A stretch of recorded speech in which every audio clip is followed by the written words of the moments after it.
are live. Welcome back to Checkpoint, your number one show rounding up all the hottest gaming news stories of the week and discussing all the relevant topics you need to know about. I'm one of your hosts, James Walmer, joined today by my lovely co-host, Vincent Anthony Tony Soprano DeSantis. Wow. Yep, that's it. That's Vincent, the one. can I get a where's the fucking ZD?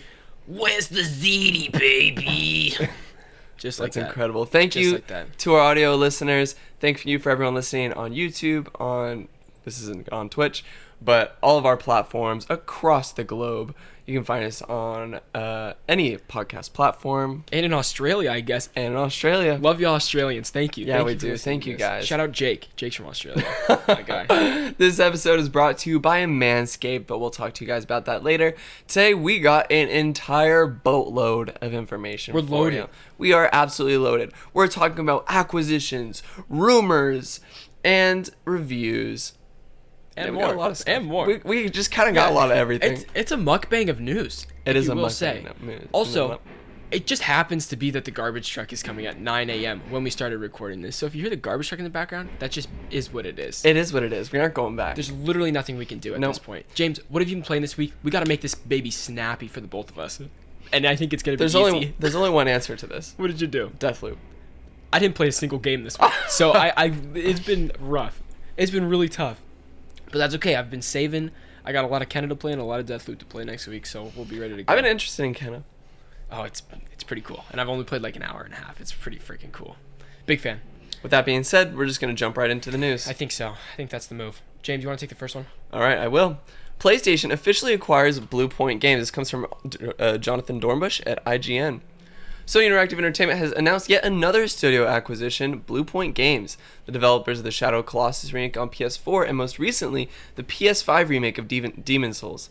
Bluepoint and PlayStation have worked closely together for years, but the news comes after the studio's latest successful release, as Sony confirmed Demon's Souls has more than 1.4 million copies sold since released. Bluepoint isn't officially announcing its next game. Thursh explained the studio is aiming to work on original content moving forward with no exact details about what the original content Bluepoint is working on will be. So it remains unclear if it is a new game that is part of an existing IP or something new entirely. Actually, it's a new IP. It is a new IP. It is a new IP. Along with, so the rumor is that they're working on a beloved franchise. Like they have two projects going on. One is their new IP that they're working on themselves, and the other is a remake of a near and dear, very classic franchise. And what could that be? That's not Metal Gear Solid. Are we sure it's not Metal Gear Solid? She said it, like the leaks that I have seen have said it's not Metal Gear Solid. Okay, interesting. What are the rumors, James? There are no other rumors. They're just as long like sure as shit isn't Metal Gear Solid. Got it. All we know because we have rumors about Metal Gear Solid later on in the news. Right. Which is actually next, right? No. Okay. So let me get this straight.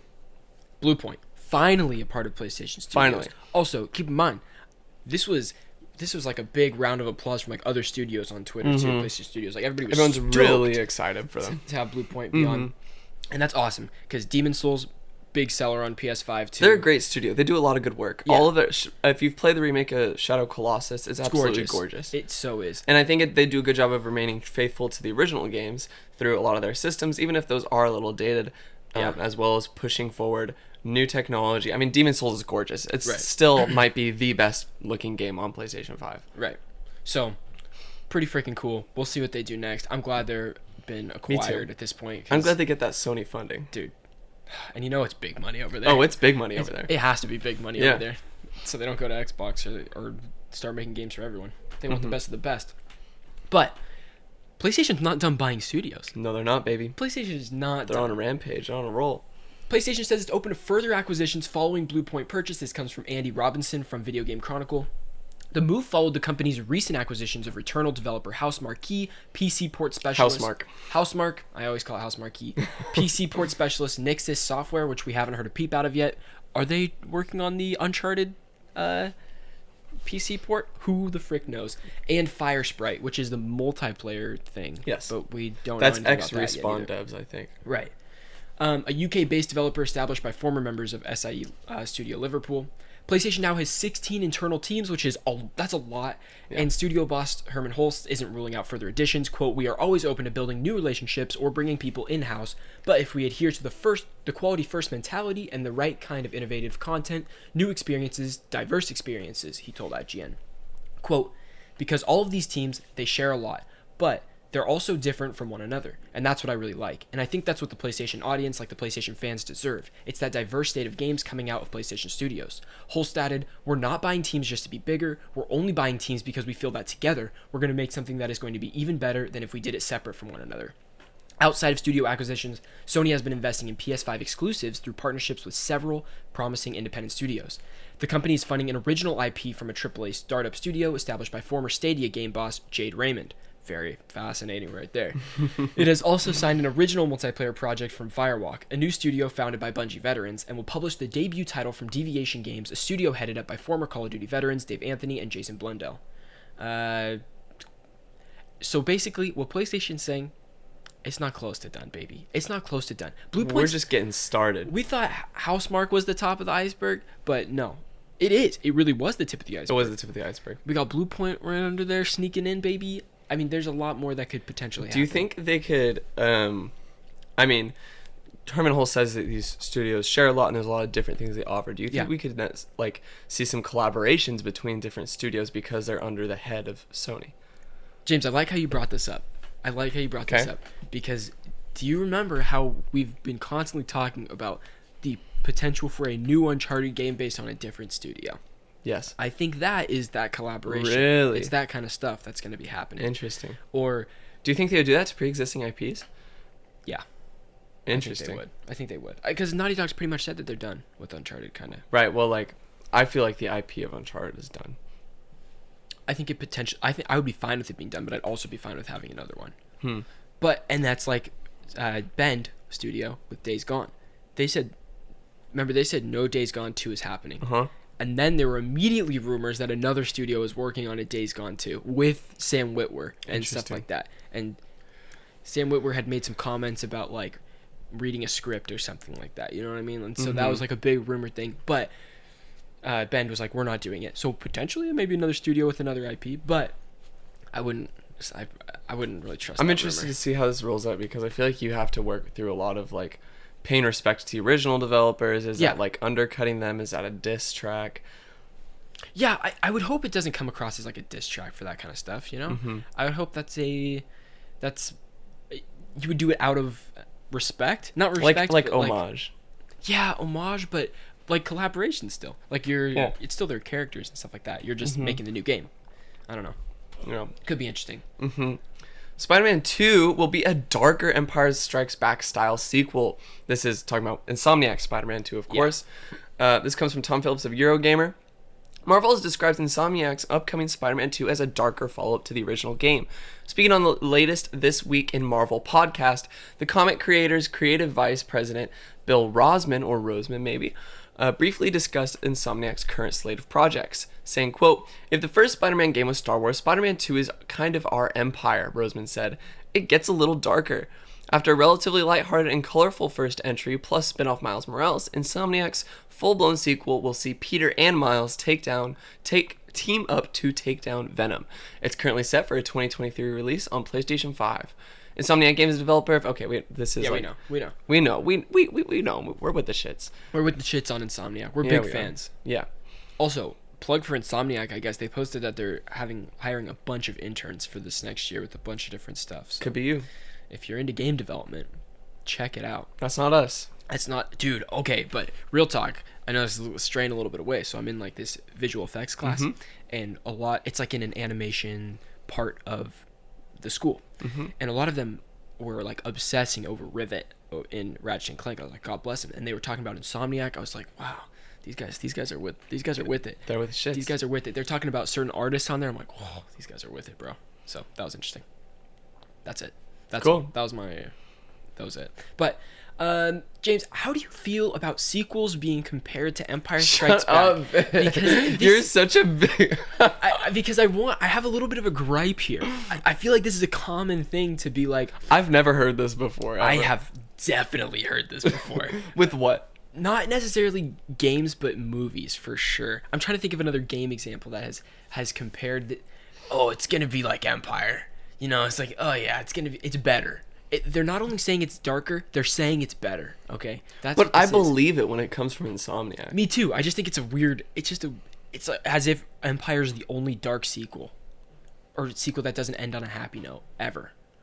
Was it one of the first to do it? Definitely. I think Then that's I why think it was so that's new. why it coined the phrase. Yeah, I don't know. I just don't know if I love.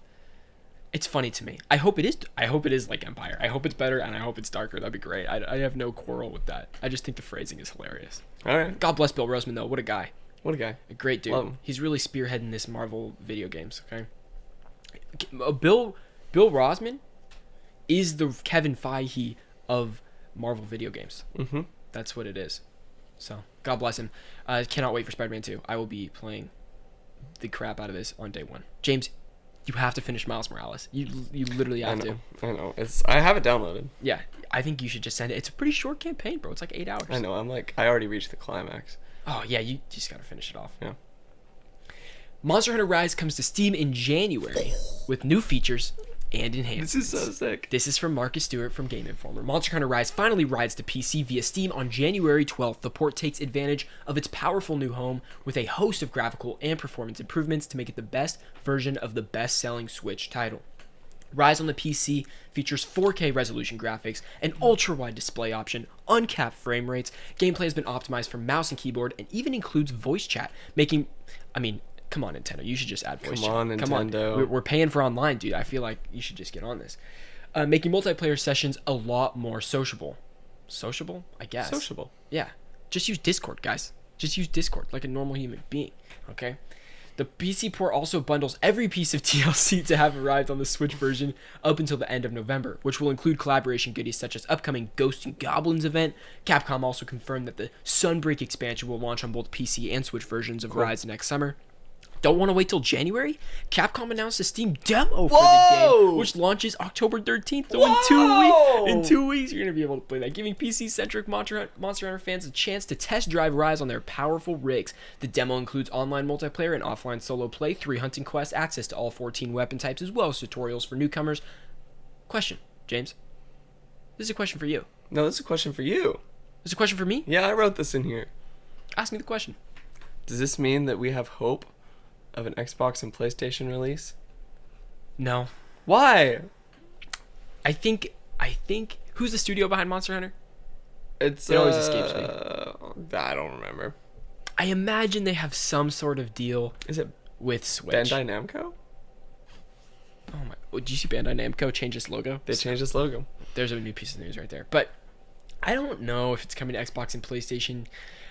It's like Xbox releasing it on their console plus Steam or Xbox Game Pass. It's like it's going to be on PC plus a console. PC plus a console. But James, there is something else. It's Capcom. It is Oh, we read Capcom. Oh, my bad. we did. That's wow. Okay, smooth brain. That's all right.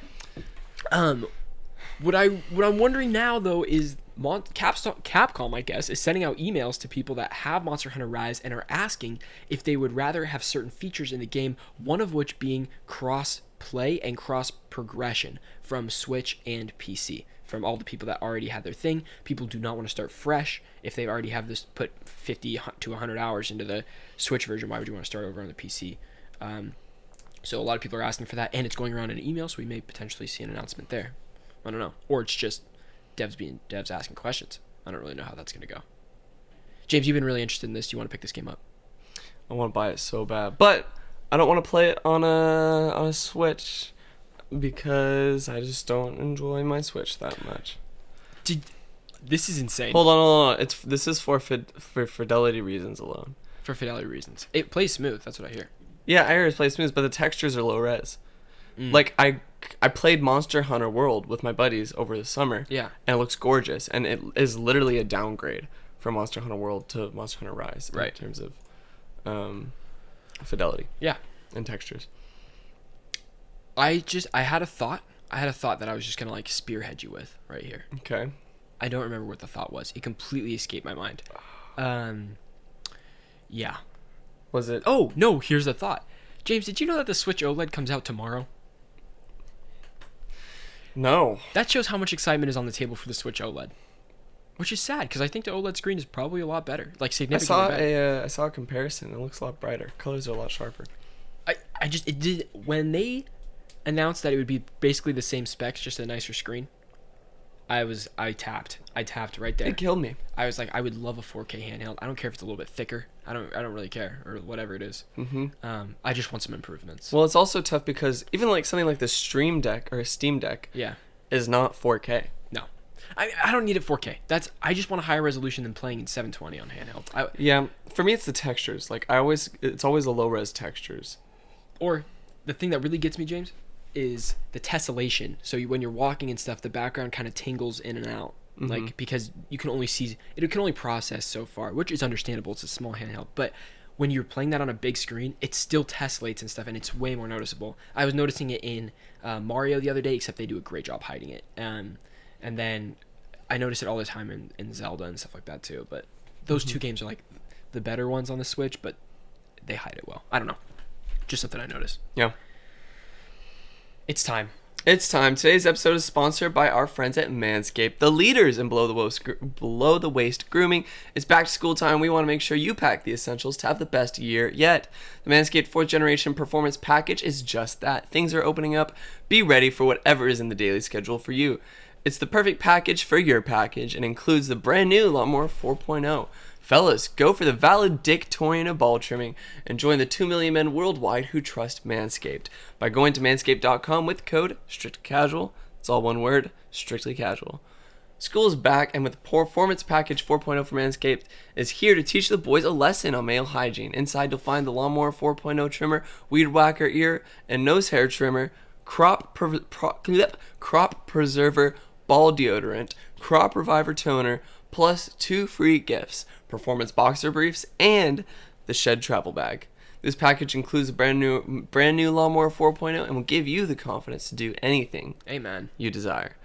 This 4th generation trimmer features a cutting-edge ceramic blade, no pun intended, to reduce grooming accidents thanks to their advanced skin-safe technology, including additional guard length sizes 1 through 4. Finn, when was the last time you manscaped? I manscaped this week. Epic. I manscaped this week and did the full chest. I was talking about it 2 weeks ago, but I did the full chest and it's feeling really nice. It's feeling really, really nice. I love it. You know what, James? I have more confidence after I shave my chest. Yeah, you do. I have a lot of chest hair. You feel sexy after you shave your chest. I do feel a lot more sexy. I also feel like if I really flex really hard here, like I can look okay. You know what I mean? Like I can look okay. You definitely look bigger. So you know what? Manscaped, thank you for that. Thank you for that. Because the Lawnmower 4.0 really doing it for my chest right now. James, what's the last time you manscaped? You know the last time I manscaped. Oh, yeah. We don't have to talk about that story. Yep, James, big manscaper. Big manscaper. James and I share a bathroom. High five. Yep, that's that.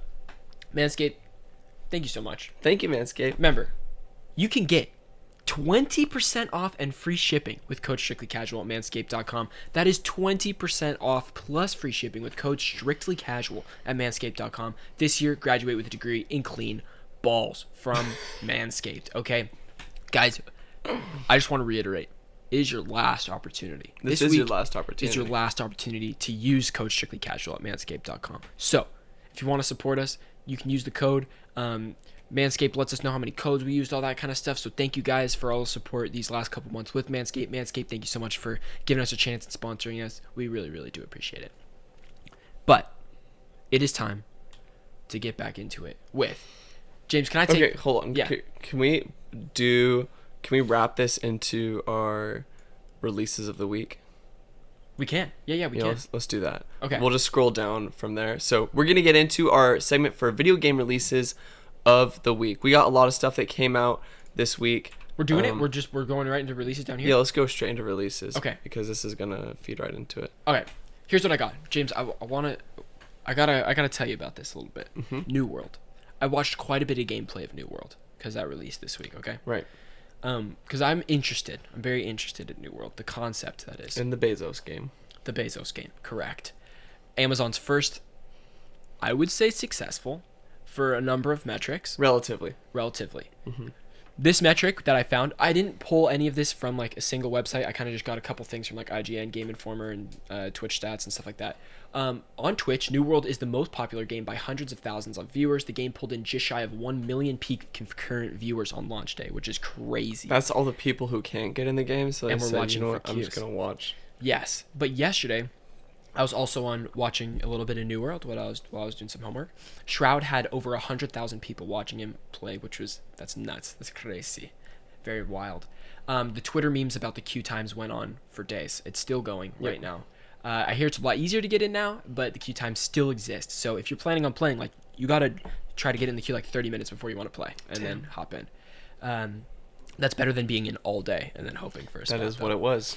Apparently there's like 3 or 4 big main servers that are like the ones that are completely capped out, and those ones are the ones like the big streamers are playing on, so they're the hardest to get in. But then if you keep scrolling and you play on other servers, here's what I don't like about this game and most MMOs is that your character is tied to the server you're on. Like, I think it'd be beneficial to have your character not tied to a server, that way you can play on any server that goes in. But there's probably a lot of logistical things there. I'm sure there's a million logistical things there that are problems.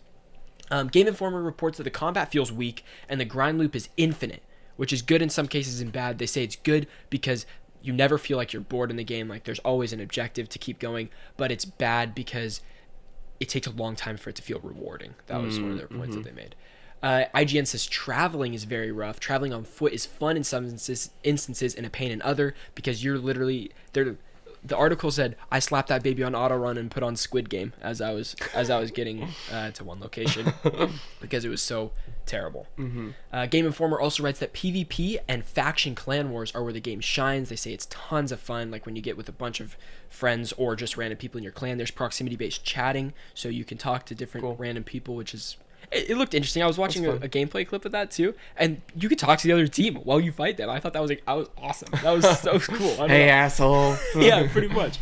I thought that was interesting. So, I think Game Informer also writes that it successfully lands a powerful frontier survival vibe, which they did not really go into detail with, but it nails the vibe it's trying to go for. I think that's what they're trying to say there. So, I don't know. When I watch it, it looks like a lot of fun. And the cool part is, I was talking to this guy that was playing it quite a bit, and he was asking me if I was trying to get into New World. And I was like, I usually don't go for MMOs. One, because I don't have the time commitment for an MMO at all. Like, and I'd just rather play like a single player experience where I know it's going to end in like 10 to 15 hours or something. But he says this is like super accessible right now because it's the beginning of an MMO. It's not super like overbearing or like overwhelming at first. Everybody's kind of learning some of the new systems.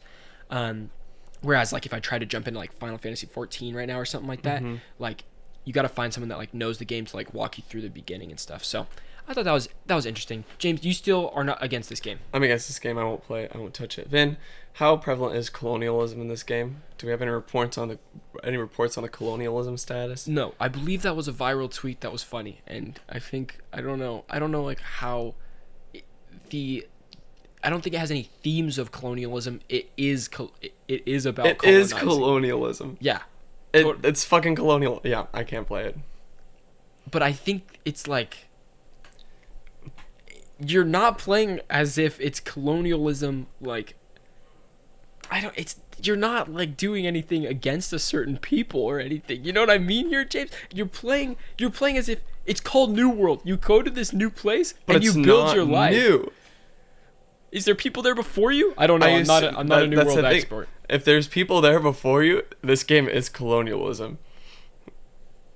I don't think you're wrong in saying it's colonialism, but I don't know if it's offensive in any way. I don't know if you're taking land from people who are already there. Yeah. For the sake of your own benefit, that is colonialism. Right. And that is oppressive. Right. But I don't know if that's, like, a thing. I don't know if that's... What do you mean if it's a thing? In the game? I think the enemy is not the people that live on this land. It's the demons. You're fighting demons in this game. It's like monsters. You're not fighting, like, the native people of the land. You know what I mean? I think that's a different story. There's a mindset switch here. You know what I mean? I don't know. if you play New World and you have more information on this, please let me know, because I don't know. I have a hard time. I feel like we would have seen a lot more articles about how this game was offensive in this sense by a lot of people. Yeah. But who knows? Maybe I'm wrong. Also, I just don't want to support Bezos? Amazon and That's Bezos. fair. That's also fair. Mm-hmm. If any sugar mamas want to buy me this on Steam, it's in my wish list. Cheers. Okay. Just because I don't want to buy it. I'll probably fall off. That's the problem with MMOs, bro. I fall off so fast. Marvel's Avengers is out now on Game Pass.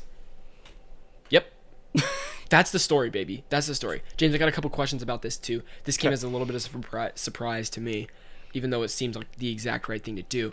But Marvel's Avengers is now on Game Pass for free, with, of course, all the free DLC that comes with it, all the characters, all the missions, all that. I think, personally, that the player base will grow because of this, and people that would not have paid the $20 to buy the game or whatever will find something they enjoy in this game, because I feel like there is a game to enjoy in this game, but the paywall is not worth it. I agree. Speaking of which, this game is $20 right now on PlayStation Store with PlayStation Plus. If any young sugar mamas want to buy it for me, Wow. I would actually want to play this game just so I can have a better opinion about it, and so I could go on further rants about how awful this game is. Okay. You got to play it before SpiderMan comes out, because you gotta get in there. I know. So it's literally $20. I'm just really broke. Wow. So Thanks, James. Thanks for that. So basically, what we're saying is, sugar mamas, we're here. We're here. We're here. We're here and ready. Anyways, James, do you think that this could mean that Avengers, it's free on Xbox Game Pass? Do you think PlayStation could give it away on PlayStation Plus soon? You know what? I actually think with the way the PlayStation Plus games have been going these my past God. couple of months, it would be on the upsell. It would be. It would be on the uprise. I think it would be beneficial for the game. This month, I'll just be playing PGA. We're going to be golfing. I We're going to be golfing all month. That's what it is. I'm going to get my money's worth out of this PlayStation Plus games. And if that means golfing, so be it. So be it. Yeah. I mean, okay, the other question I was going to have about this is, like, do you think they're going to introduce crossplay finally? Because they freaking need it. They need crossplay. They need something. Yeah. Maybe it launches with SpiderMan? Cross your fingers or something? That'd be so weird to have an exclusive content piece drop and then say, but there's also crossplay. My guess is they would try to make it exciting for everyone, and they'd be like, oh yeah, PlayStation, you also have this, so check this out. So So like everybody should tune back in for this, you know? Yeah. I don't know. Just a thought. Where are we going now? We're going back up. We're going back up. To Pokemon, or either Game Awards or Pokemon Arceus. Game Awards is easy. Let's knock that out of the way real quick. Game Awards 2021 is happening this year. It is happening. Invite only. Invite only in person, which I just found out about, which really sucks. It's a bummer. I don't know. How can we get invited, James? I'll find out. I'm going to find out how we can potentially try to get invited. This is how we get in. Jeff Keighley, please invite us. I mean, Jeff Keighley and Ryder are friends at this point. They literally they hung out at the screening of Free Guy, dapped it up, you know what I mean? And then Ryder saw him the next week at a whole other thing, and they dapped it up, and they remembered each other. I didn't know about this. Yeah. No, Ryder went to an early screening of Free Guy and hung out, like, sat next to Jeff Keighley, like, and watched the movie with him. Like, it was a whole thing. Ryder was so stoked. It was really That's cool. insane. Yeah. So, you know, we're homies now. I wonder if we can get press. I wonder if we can sign up as press to go. I just can't wait. I just want to dress up and go. We're down here. I don't want to miss this. We're 45 minutes away from the Microsoft Theater, and it was the coolest time of my life in 2018. I cannot wait. I want to go back so bad. I would hate to sit in here and watch it on Thursday night. I would hate that. God. Oh. Okay, that's it. That's really it on the Game Awards. And the orchestra is going to be there. They really made a big point about the orchestra. I love the orchestra. It's so good. Wow. We got a new Pokemon Arceus and Diamond and Pearl trailer. Yep. It looks good. Sure does. It sure does. It shows. Okay, let's run over what the Arceus trailer goes over. It goes over some of, like, the customization options, hairstyles, clothes. It shows a little bit more of the combat system. Yep. And how you're going to be tackling some of the bigger bosses. It shows a lot of traversal with the three Pokemon that I can never remember the names of. The starters? No, not the starters. The ones that you ride. Oh yeah. The mounts. I don't know. Anyway, it looks really pretty. It looks good. I mean, okay, but this is what I was wondering so much about this game, is how the combat was going to work. I did not understand. Like, Finn didn't pick up on the combat systems till this trailer. Not at all. I didn't. I don't know if other people felt that with me, but I didn't get how you were just going to be running around and then, like, if you were just attacking with the Pokemon as you're running, or were you They going had a into whole turn-based? they had a whole walkthrough demo with like a voiceover I gotta watch during that. it was during the Pokemon event. No, I probably only watched the trailer for that. I didn't watch the whole live stream. It was like a whole 7-minute walkthrough with like a voice like "Welcome to Pokemon Legends shoot. Arceus." Man, I gotta watch that. I gotta watch that and for sure. explains all the systems. Anyways, it's cool. It makes me a lot more excited for the game after the trailer, even though I was already excited for it. Mm-hmm. And then Diamond and Pearl. You know, it's just remade Diamond and Pearl. But I still might pick it up because Diamond and Pearl was like my introduction to Pokemon games. Yeah, it looks really good. It looks really great. Yeah. Visually, and it looks very true to form too. Mm-hmm. So, very cool there. Very cool. Love that. New Twisted Metal game reportedly in development for PlayStation. This comes from Michael McWhorter at Polygon. A new Twisted Metal game is in early development at Destruction All-Stars developer Lucid Games. This is... Okay, hold on. First of all, I know you have that bad taste in your mouth from Destruction All-Stars. However, isn't this the perfect studio It really to make a is. Twisted Metal game? No, it is the perfect studio to make a Twisted Metal game. According to a report from Video Games Chronicle. It would be the first new Twisted Metal game in a decade, an attempt to reboot the series under the name Twisted Metal. Wait. There was an attempt to reboot the series under the name Twisted Metal that was released in 2012 on PlayStation 3, which I had. I had that game. This game was in GameStop for $3.99 anytime you went in, whenever it was. It's true. For used. But it was great. It was always in front. You see it right away. Mm-hmm. Video Games Chronicles report indicated a free-to-play model for the new Twisted Metal, which has not been officially announced by Sony Interactive Entertainment, but was previously rumored to be in the works. Lucid Games was founded in 2011 by former employees of Bizarre Creations, the former Activision-owned studio known for the Project Gotham racing games, The Club, and Blur. Lucid's most recent games, Switchblade and Destruction All-Stars, the latter came to PlayStation 5 and PlayStation Plus in February, are all about vehicular combat, making this studio a natural fit for Twisted Metal. Sure. Twisted Metal's revival aligns with Sony PlayStation Productions' arm developing a TV series based on the car combat franchise. Deadpool and Zombieland writers Rhett Reese and Paul Wernick are attached to adapt the video game series as a live-action comedy. The series will follow a character named John Doe, played by the new Captain America, Anthony Mackie, who decided to carry a package across a post-apocalyptic wasteland and will team up with a car thief to deliver the goods. The duo will reportedly run into obstacles on their journey, included Twisted Metal's clown-faced ice cream truck driving mascot, Sweet Tooth. Right. I'm not very excited for this, but I know some people are. Here's what I would want out of a Twisted Metal movie. What do you want out of a Twisted Metal movie? Have you ever seen Duel, directed by Steven Spielberg? No. Duel is about a man who's driving home from work and there is a semi-truck following him. And it's an hour and 20 minutes of that. But it's not just following him. It's like a cat and mouse type game, okay? But it's very serious and it's like a horror movie, but it's completely on the road. It's awesome. Imagine that being Twisted Metal just with a lot more explosions. There are explosions in Duel, but like a lot more car rampage. But that. All right. Be interesting. And Anthony Mackie playing John Doe. Interesting. Very interesting there, too. I'm all in. I like Anthony Mackie. I like Anthony Mackie. Okay, this is kind of serious. This is like a very serious topic right here. That was yesterday. This came out yesterday. Kratos voice actor says God of War Ragnorok delayed because of me. He's saying because of him. This comes from Ash Parrish from The Verge. Kratos voice actor Christopher Judge, incredible. He's incredible. Says he's the reason why God of War Ragnarok was delayed. In a tweet, Judge writes that he needed multiple surgeries in 2019 and that God of War developer Sony Santa Monica Studios delayed the game so he could recover and continue voicing video games' favorite problematic dad.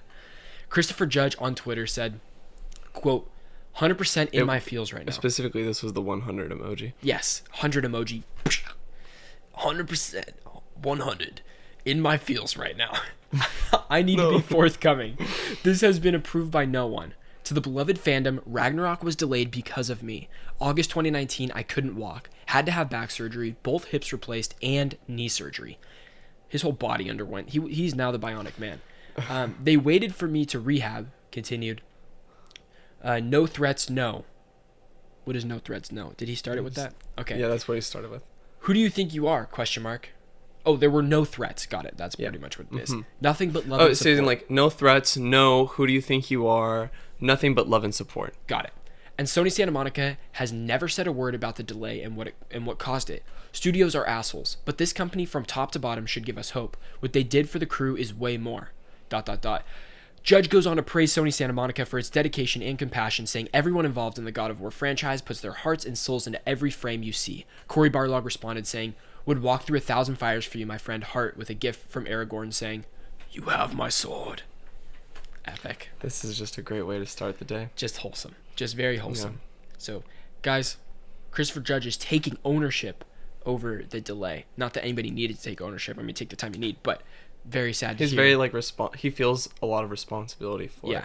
Which is, like, super tough that's on the shoulders of, like, an actor. Right. Who merely is supported by the studio. And I think it's like, this is just one of those things where it, like, the gaming community can be so difficult. Because a lot of times, like, you hear about delays and people are all up in arms all the time from gamers, like, oh, like, it should have come out this year. Now, because it didn't come out, we have no good releases for fall 2021 or winter 2021. But, like, you look, these are people behind studios, and these are some of the reasons why this stuff happens. And so this is, like, I think a call for the gaming community to show compassion for Christopher Judge. And, like, I think this is a great reason to support Sony Santa Monica for just being a great studio. So like, I mean, like, personally, I would advocate, say, like, I would go and say, like, buy this game day one, support Sony Santa Monica. Don't just wait for this game to eventually go on a deep sale on PlayStation Plus. Like, Sony Santa Monica is a great studio who treats their employees well, so it seems like, to Christopher Judge. And so, like, I want to support those kinds of studios. 100%. And also, I'm just thinking so much about the documentary that came out about the first game, Raising Kratos, and Christopher Judge, like, really put it all into Kratos, and like really pulled from a lot of his, like, real life experiences to put into the character and stuff. He's put a lot into God of War, dude. It's very much a passion project for him. He is Kratos, like, literally. So I don't know. It's very cool that Sony Santa Monica wasn't like, oh, we have to just recast, or like, we can't wait, or something like that. That would have been horrible. It also shows, like, a really good character on behalf of Cory Barlog. Yeah. But he's not even directing this game. I know he's not directing the game, but, like, Studio a lot of this dialogue comes, like, that relationship is really strong between Cory Barlog and Christopher Judge, who, I mean, Cory Barlog directed the first game. So, big ups to Sony Santa Monica. We already knew they were the best, but now they're the best again. Okay, they're doing it out there. Nintendo Switch developers say they already have 4K dev kits. What?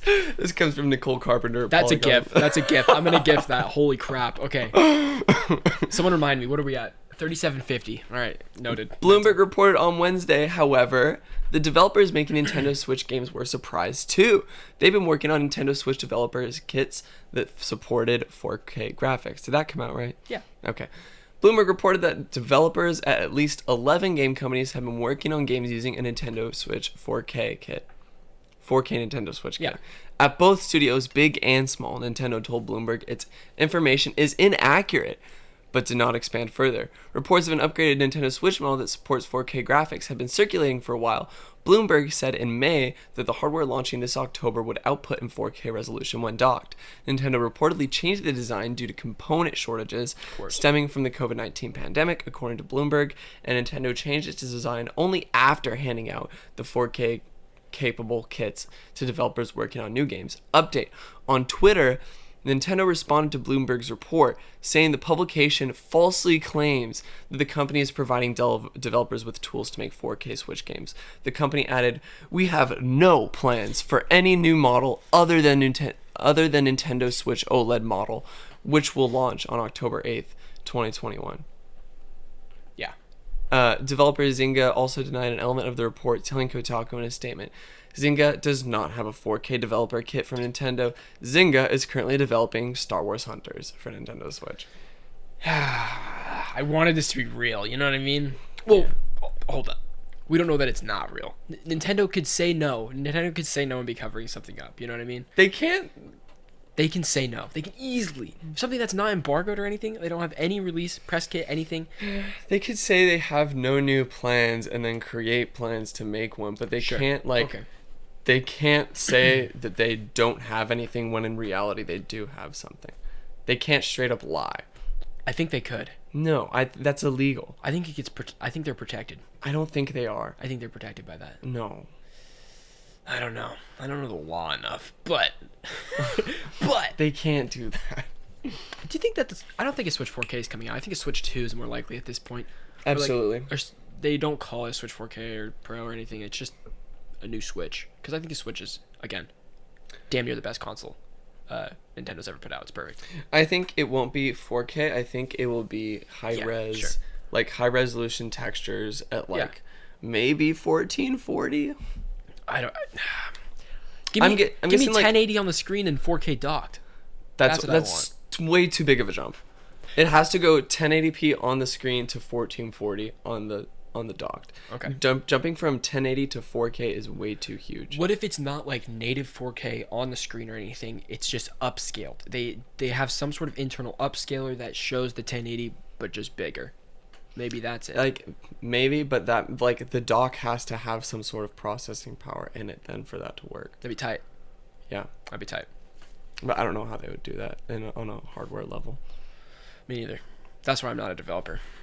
That's why. That goes to the smart people over there. What else? We're on Rumor Watch time. Rumor Watch, baby. Pew, pew, pew, pew, pew, pew, pew, pew. Nice. We were on the same chord on that one. You have to do this one. This is a chonk. Rumor. Yep. Konami is set to revive Metal Gear and Castlevania as well as Silent Hill. Bow. GIF number 2, baby. At 41 minutes then. At 41 minutes. That's according to publishing sources who spoke to VGC anonymously because they did not have permission to discuss their projects publicly. This is coming from Andy Robinson, editor at Video Games Chronicle. Konami's premium games output has slowed down significantly in recent years. The last new Metal Gear game was 2018's critically panned Metal Gear Survived. I love the way they said that. Did you play Metal Gear Survived? Absolutely Did you not. play the demo? No. It was crazy, dude. It was crazy. Shut up. Voice comms were just all about how bad the game was. So I'm playing with 4 random people and everybody's shitting on Metal Gear Survive, but trying to play it really seriously and then shitting on it again. It was so funny. I played it for 5 hours because of that. Well, that was the last Metal Gear game.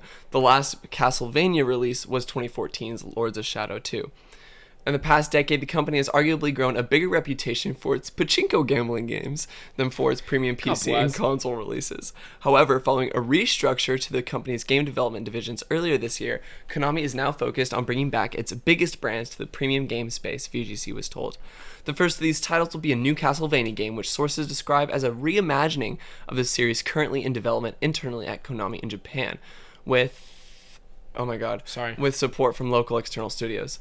There's been much speculation that Demon Souls studio Bluepoint could be working on a remake of Metal Gear Solid. However, VGC was told the series is actually being worked on by an external studio called Virtuos, who did a lot of ports for Sony games to PC.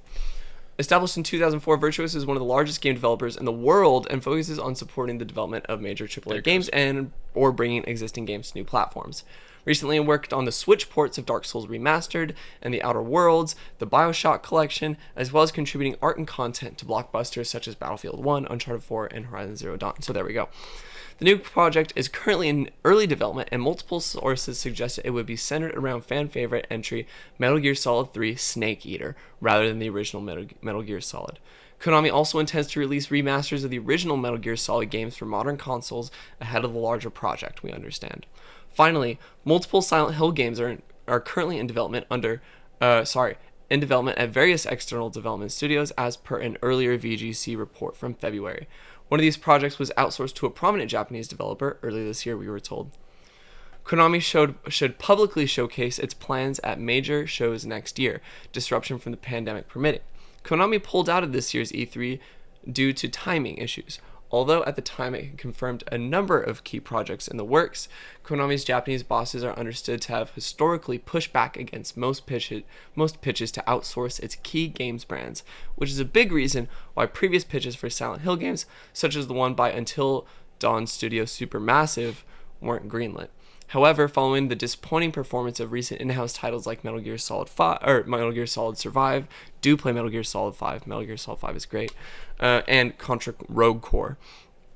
Video Game Chronicle sources said that the company has become more willing to contract outside studios for its major franchises. Finn, if this all turns out to be true, this could be huge. This could be the return of Konami. But here's the thing. Yeah. Kojima used to be the head dog Right. here. And so the question is, will Konami be able to pull through and be able to publish some of these huge titles, Reach their high highs. without Hideo Kojima? I don't know. When I think of Hideo Kojima, right, I'm thinking of his style that is literally embedded into the games that have followed him into every single project he's worked on. Mm-hmm. Without that style, I don't know if these games have the charm. Well, they would still have the style because it's still the original game. Right. But there's always something. It's like, for instance, this is a really shitty example. Let's talk about the sequel trilogy a little bit. There's a different director for each one. It did not become a cohesive thing. I'm thinking about this in terms of like, obviously they're telling a different story, but the vision there is gonna be But it's not a new creative project. These are all remakes. Then I think the remakes are gonna be fine. I thought there was something about a new project here. These are all ports. These are all like remakes and remasters. Just give it to Bluepoint. I'm just kidding. Don't give it. Dude, I wish. Yeah, I know. Bluepoint would be incredible. But It could be really cool. Konami has the rights to all these IPs, so unless they contracted out Bluepoint or even so, like, I don't think they're gonna do that. It's way too expensive of a deal. Totally. Especially because Bluepoint has Sony money, so now they're not gonna be like, oh, okay. Yeah. Unless they double their team or something and have two different teams working on something else. Yeah, dude, that would be insane. They Insomniac it and work on like 1 million games at once that are all 10s. It's crazy. Absolutely insane. Yeah, that'd be crazy. We meant to do this earlier, but here are the releases of the week. We are gonna go from New World into this, but that's okay. But I mean, also New World doesn't even have reviews or anything. It's still in progress. It's all reviews in progress. So here's what we got. Diablo 2 Resurrected is out this week, which had a lot of hype a couple months ago, but I feel like I haven't heard much about it at all. I know it fell flat for a lot of people. Which sucks because I wanted to play it. Yeah. But I mean, the review scores aren't bad. It's got 80% from PC Gamer, a 7 out of 10 from IGN, which isn't bad. The 7 out of 10 has been kind of vilified as like a mid game, but that's better than average. Totally. And it has an 81% on Metacritic, which is pretty damn good. Yep. But the real shocker this week, real shocker is Hot Wheels Unleashed, okay? Hot Wheels Unleashed getting a 9 out of 10 on IGN, 7 out of 10 for Nintendo Life, 76% on Metacritic, and a Polygon recommends, baby. Okay? And this game actually looks pretty sick. It looks pretty cool. We watched the IGN review, and it looks pretty good. Yeah. The only thing... Here's my concern with Hot Wheels Unleashed that I've seen from everything that I've consumed about this game. Is it has a lot of cars. Yeah. A lot of things for tracks. But there's not a lot of content progression other than unlocking cars. Fair. And there's not a lot of opportunities to play with other people. Like, there's no online... Yeah. Not a lot of online content. Yeah. And so, like, what it does is really spectacular, but it just needs more features. Yeah. It's cool, though. It's exciting. I think it looks really cool, though. Outer Worlds released a DLC this week called Echoes of the Eye, which...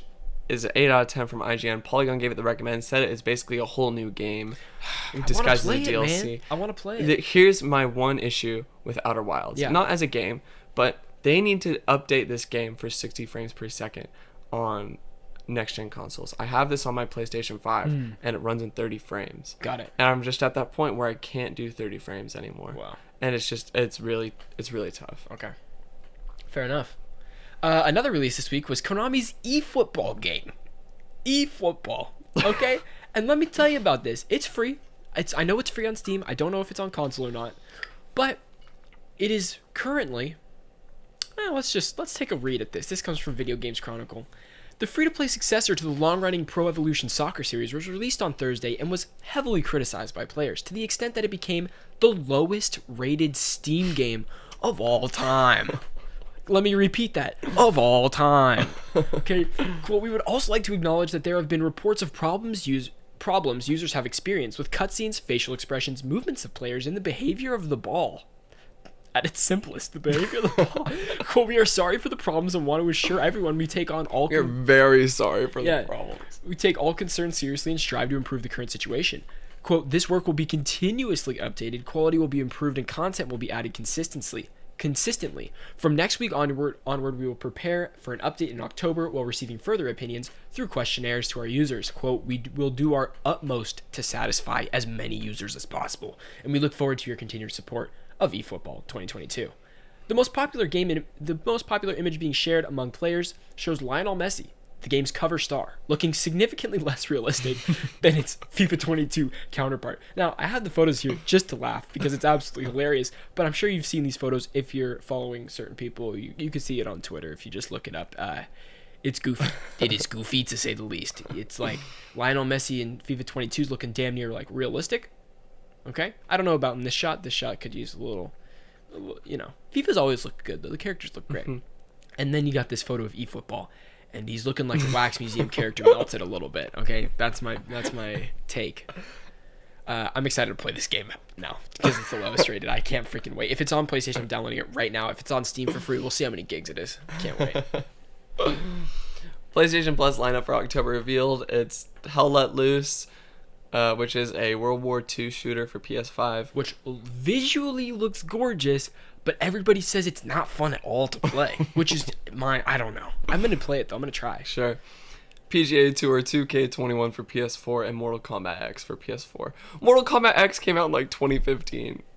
We already have a new Mortal Kombat after that. We literally have a new Mortal Kombat. We didn't even get the XL version with all the DLC characters in this. No shot. It's just base game. Xbox games with gold for October 2021 is going to be Aero. I think that's what it's called. Aero. Aero. Hover, Castlevania Harmony of Despair, and Resident Evil Code Veronica X. Next up, we got the Prime Gaming free titles of the month: Star Wars Squadrons, Alien Isolation, Ghost Runner, Songs of Horror Complete Edition, Red Wings Ace of the Sky, Wallace and Gromit's Grand Adventures. Let's go. Blue Fire, which is like a Souls-like indie game. Tiny Robots Recharged, Whiskey and Zombies, The Greatest Southern Zombie Escape, and Secret Files 3. I can't believe they're giving Squadrons, Isolation, and Ghost Runner. That's a good offering. That's a great offering. And Ghost Runner is so much fun. If you guys are into like absolutely punishing platformers, it's very cool. I gotta beat it still. I'm like halfway through and I'm completely stuck. Epic Games free titles for this week, I guess, or week and a half. No, like next 2 weeks is PC Building Simulator, which is October 7th through 14th, and The Escapists, which is right now. I feel like they've given away The Escapist before. I could be wrong. I feel like they have too. Random fun stuff, baby. Stories without a story. Best part of the show. Yep. Life is Strange remastered collection delayed till February 2022. Which is sad. But did you see all the good reviews? We didn't even talk about True Colors, bro. True Colors reviews are so good. The new Life is Strange, like incredible, like Game of the Year contender reviews, which is wild. Super cool. Humble Bundle has raised $200 million for charity thanks to generous gamers. That's sick. Yeah. GTA Yep, that's it. That's the one. GTA Trilogy Definitive Edition leaks and new rating with the supposed November release. This includes like GTA 3, Vice City, and San Andreas, something like that. Those are the rumored ones, right? Yeah, those are the rumored ones. Did you see? I think David Ahmed posted the Daniel Ahmed, yes.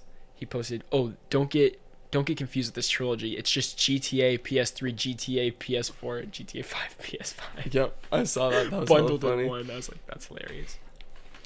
Stranger of Paradise Final Fantasy Origin gets a new demo and release date of March 18th, 2022. What is that, James? You know? That's the Souls-like Final Fantasy game. The one that everyone was talking about. That's Chaos. Oh, yeah. The one the demo came out and it didn't work and everyone was pissed about it. Yep. So now it has a new demo out. So if out right now. So if you're interested in Final Fantasy Origin and Chaos, I'm actually gonna download. I'm gonna download it too. Yeah, I'd be curious. Battlefield 2042 will use Apex Legends anti-cheat software. So this was a big cause of concern earlier because they were like, what the hell are we gonna do about anti-cheat? But now they got it locked down, baby, with Apex Legends anti-cheat software, which is not only on PC, but also on consoles. So there's anti-cheat coming to console. Which is but is it good anti-cheat? Apex Legends doesn't have a big cheating problem, so yeah, there we go. It's fine. That's kind of when there's a lot of articles about cheating problems, then you know their anti-cheat's not working great. But looking at you, Warzone. Yeah, looking at you, Warzone, Activision. God, Activision, get your shit together. Maybe one day. Maybe. James, next week, we will be playing Battlefield 2042. How do you feel about Whoa, because of the beta. that? Because of the beta. And if you wanted to play even earlier, which is just days away, You could pre-order. you can pre-order But it. we ain't about that shit. I don't pre-order EA games anymore. That is against my religion. So Yep. I've been burned way too many times. Okay. What else was I gonna bring up before? It was another game thing. Don't remember. I don't remember. Next week. Maybe next week. week. Something. Oh yeah, the Halo Infinite flights are happening right now. We played Halo Infinite on. I downloaded the Halo Insider or the Microsoft Insider Hub or whatever it is. That's all you need to download the beta. You might be in. You might be in then. Yeah. I got another email last night for a new code for this weekend because it's even a shoot. newer build or something. I'm gonna like check that. right after this. So it's fun. so much fun. It is It is so much fun. mind-blowingly fun. The only thing criticism I have about that right now is the screen size. I'm playing on a 4K screen right now, and you can't play this in full screen. You have to play it in borderless full screen, which means you have to render the game at 4K. I tried dropping everything to 1080, and it just glitches into full screen again and changes all your resolution settings. And it Maybe they does not fixed work. it. Hopefully, but they did not fix it from the last flight to this flight. Damn. So, and Reddit was upset crossing about that too. fingers. So we're crossing fingers. But Microsoft has always had a problem with full screen games. Literally as on it Game is, yeah. Pass, on everywhere. So that's a problem too. But that's episode 82, James. Do you have anything to close it off? That was a jam-packed, that was a great ass episode. I think we did a great job at condensing everything down. I think we did. What are we at? 56 minutes, bro. We gotta hit an hour. No, we don't. No, we don't. Let's just push it. Let's push it. No, we don't. No. All right, close us off. What do we got? Everybody, thank you so much for listening. Thank you for subscribing on YouTube. Thank you for following on Twitch. Thank you for following us on our social media, Instagram, Twitter. Thank you for downloading this podcast on audio platforms. Thank you for listening. Don't forget to leave a rate on your podcasting platforms. If you're watching this on YouTube, drop a comment, leave a like, turn on notifications, do whatever you can. Shout out to you guys. Shout out to Manscaped. Yes, Manscaped, thank you so much for sponsoring us too. If this is our last week, so poggers, baby. Yeah, if you want, you can use code strictlycasual on manscaped.com for 20% off your order and free shipping worldwide. You love to see it. Guys, we will see you next week for episode 83 and hopefully press passes to the Game Awards. All right, peace out.